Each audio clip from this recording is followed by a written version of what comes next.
Rancangan aktualisasi coaching klinik publikasi ilmiah dosen HI FISIP Universitas Lampung. Disampaikan dengan NIP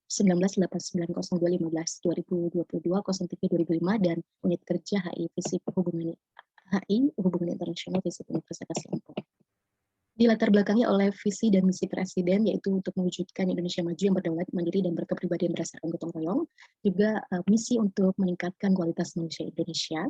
Dan pada tahun 2022 ini, prioritas kerja nasional pemerintah yang pertama adalah meningkatkan sumber daya manusia yang berkualitas dan berdaya saing. CPNS sebagai calon aparatur pemerintah yang menjadi elemen strategis pastinya harus turut aktif untuk mensukseskan pencapaian misi Indonesia Emas ini. Dan berdasarkan Undang-Undang Nomor 5 Tahun 2014, CPNS memang diwajibkan untuk menjalani masa percobaan berupa pendidikan dan pelatihan terintegrasi, serta mengaktualisasikan bela negara dan nilai-nilai berakhlak untuk melatih menjalankan tugas sebagai pelaksana kebijakan, pelayan publik, dan pemersatu bangsa. Saya akan mendeskripsikan unit kerjaan hubungan internasional FISIP Universitas Lampung, di mana HI Unila berada di bawah organ Fakultas Ilmu Sosial dan Ilmu Politik di Universitas Lampung yang dipimpin oleh seorang dekan dan tentu juga 3 wakil dekan, dan jurusan HI diketuai oleh seorang ketua jurusan. Lalu di HI juga ada tim penjaminan mutu program studi, di mana di tim penjaminan mutu program studi ini saya menjadi salah satu dosen yang bertugas. Nah, berikutnya adalah deskripsi isu. Sebelum melakukan identifikasi isu, saya menjalani observasi, diskusi, dan analisa SWOT, sehingga di sini didapatkan kelemahan jurusan hubungan internasional yang dapat menjadi pertimbangan isu apa saja yang ditemukan. Dari proses yang sudah dilalui, saya identifikasi kelima isu, diantaranya adalah masih rendahnya produksi karya ilmiah dosen, pembelajaran berbasis outcome based education yang masih baru, belum terimplementasikannya sistem dan manajemen penjaminan mutu, belum ada sistem dan manajemen pengembangan pembelajaran inovatif dan integratif, dan terakhir belum ada sistem database manajemen mutu yang memadai. Kelima isu ini saya lakukan tapisan APKL. Tapisan APKL di sini dimaksudkan untuk menyeleksi isu mana yang krusial untuk kemudian dipilih, salah satunya menjadi isu prioritas. APKL di sini analisa APKL mendapati bahwa kedua isu yang tidak memenuhi syarat, yaitu isu kedua dan keempat, sehingga yang menjadi isu krusial dalam aktualisasi ini adalah masih rendahnya produksi karya ilmiah dosen, kemudian juga belum adanya sistem dan manajemen pengembangan pembelajaran yang inovatif dan integratif, serta belum adanya sistem database manajemen mutu yang memadai. Lalu penulis melakukan satu lagi teknik tapisan USG untuk mengetahui tingkat urgensi, keseriusan, dan juga perkembangan di masa depan bagi isu itu sendiri. Dari ketiga isu, maka ditemukan satu isu prioritas yang menjadi gagasan utama dari aktualisasi ini, yaitu masih rendahnya produksi karya ilmiah dosen yang ditandai dengan minimnya tingkat publikasi dosen. Setelah melakukan pemetaan diagram fishbone, maka ditemukan beberapa akar permasalahan, diantaranya manpower, di mana kondisi yang ada adalah masih minimnya kompetensi dosen dalam penulisan dan publikasi. Lalu yang diharapkan tentunya adanya peningkatan kompetensi tersebut dengan gagasan melakukan skema pelatihan dan pendampingan peningkatan kompetensi dan skill. Tentu berikutnya adalah penelusuran terhadap akar masalah proses, di mana masih terhambatnya proses penulisan dan publikasi.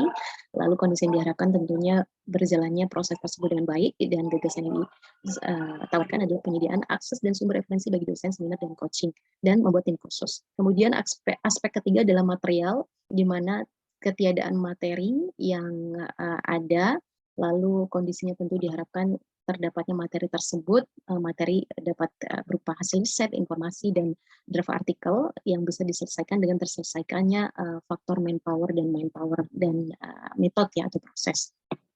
Pada aspek mesin, modern nature atau environment dan measurement ini tidak begitu mengalami kendala yang signifikan karena hardware juga para dosen sudah memiliki, sementara untuk software masih beberapa yang belum dimiliki. Sementara untuk environment, peer group di dalam HI sendiri sudah ada, namun belum optimal fungsinya, sehingga yang gagasan yang ditawarkan adalah mengaktifasi forum peer group itu sendiri. Sementara untuk kebijakan yang ada sudah mendukung, karena sudah terdapat kebijakan insentif bagi publikasi Sinta 2 dan Sinta 3 untuk dosen. Untuk target dan luaran serta output ini akan terselesaikan dengan diselesaikannya faktor sebab utama sebelumnya, yaitu gagasan manpower dan manpower. Berikutnya dilakukan pada coaching klinik publikasi ilmiah dosen HI, yaitu pertama membentuk tim khusus penulisan dan publikasi, kemudian mengadakan workshop penulisan dan publikasi, memfasilitasi coaching penulisan dan publikasi, serta melakukan evaluasi. Di antaranya membentuk tim khusus penulisan dan publikasi ada 3 dari persiapan pelaksanaan sosialisasi, outputnya masing-masing adalah untuk menyediakan rancangan draft informasi dan timeline penerbitan, kemudian draft daftar jurnal dan time schedule untuk melakukan peer group discussion dan sosialisasi dari jurnal dan time schedule itu sendiri. Lalu pada agenda kedua, mengadakan workshop penulisan dan publikasi, di mana di sini dilakukan agenda inti pertama, yaitu melakukan workshop metodologi dan narrative policy framework, yang tentu outputnya adalah diharapkan dapat menghasilkan draft artikel dari dosen itu sendiri, berdasarkan kajian metodologi dan pendekatan naratif policy yang sudah di workshopkan. Selanjutnya pada kedua yaitu pelaksanaan coaching penulisan dan publikasi, di mana outputnya adalah draft artikel pasca coaching dan empirical review dari dosen itu sendiri, sehingga diharapkan terdapat draft penulisan yang siap untuk diproses untuk diterbitkan.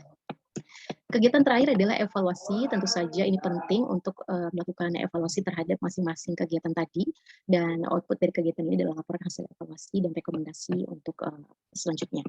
Apa dampak pemecahan isu yang dilakukan dalam aktualisasi ini dianalisa dan dipetakan ke dalam 3 skala ya, dan lebih lanjut adalah untuk nasional. Yang pertama, dampaknya untuk individu dosen HI itu sendiri diharapkan dengan coaching klinik ini dapat meningkatkan kompetensi dosen HI Visip Unila pada skala unit kerja dan organisasi. Dengan peningkatan kompetensi dosen HI Visip Unila diharapkan dapat meningkatkan juga indikator kinerja utama pada aspek tridharma perguruan tinggi, dan pada akhirnya akan berpengaruh kepada capaian kualitas SDM, capaian publikasi dan luaran ya, profil lulusan dan sebagainya.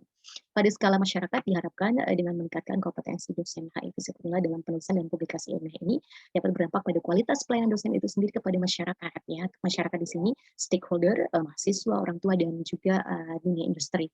Dan yang tidak kalah penting adalah dengan kompetensi dosen yang meningkat dalam penulisan dan publikasi ilmiah ini diharapkan dapat meningkatkan mutu pendidikan dan publikasi ilmiah secara nasional.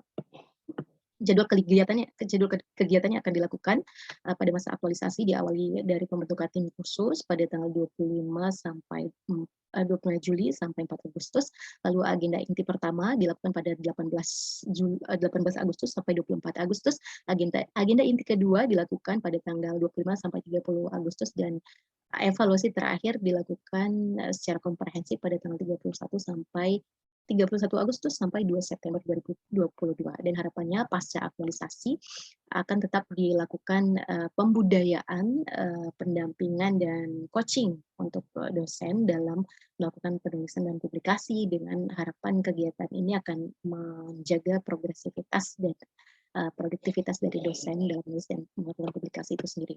Ini adalah timetable atau milestone kegiatan yang menunjukkan jadwal kegiatan tadi. Sementara untuk identifikasi kendala dan rencana antisipasi, saya mendapati ada 3 hal yang menjadi potensi kendala dari kegiatan ini. Yang pertama adalah kesibukan dari stakeholder sendiri, yang antisipasinya akan dilakukan dengan komunikasi efektif, juga pemilihan waktu yang tepat untuk pelaksanaan kegiatan inti yaitu workshop dan coaching. Dalam aspek penyelenggara sendiri, yaitu kesibukan tinggi dari saya sendiri selaku penanggung jawab dan fasilitator utama kegiatan, maka dalam hal ini antisipasinya adalah saya membentuk tim kerja dari kalangan rekan dosen maupun mahasiswa. Sementara untuk potensi kendala dalam sisi finansial, saya mencoba mengantisipasinya dengan melakukan komunikasi kepada unit kerja terkait anggaran dan melakukan lobby dan komunikasi dengan stakeholder supaya kegiatan ini dapat dikategorisasikan sebagai volunteerisme sehingga tidak memerlukan biaya atau anggaran. Terima kasih, demikian presentasi rencana aktualisasi saya. Semoga bermanfaat dan diharapkan saran perbaikan untuk perbaikan selanjutnya. Terima kasih. Assalamualaikum warahmatullahi wabarakatuh.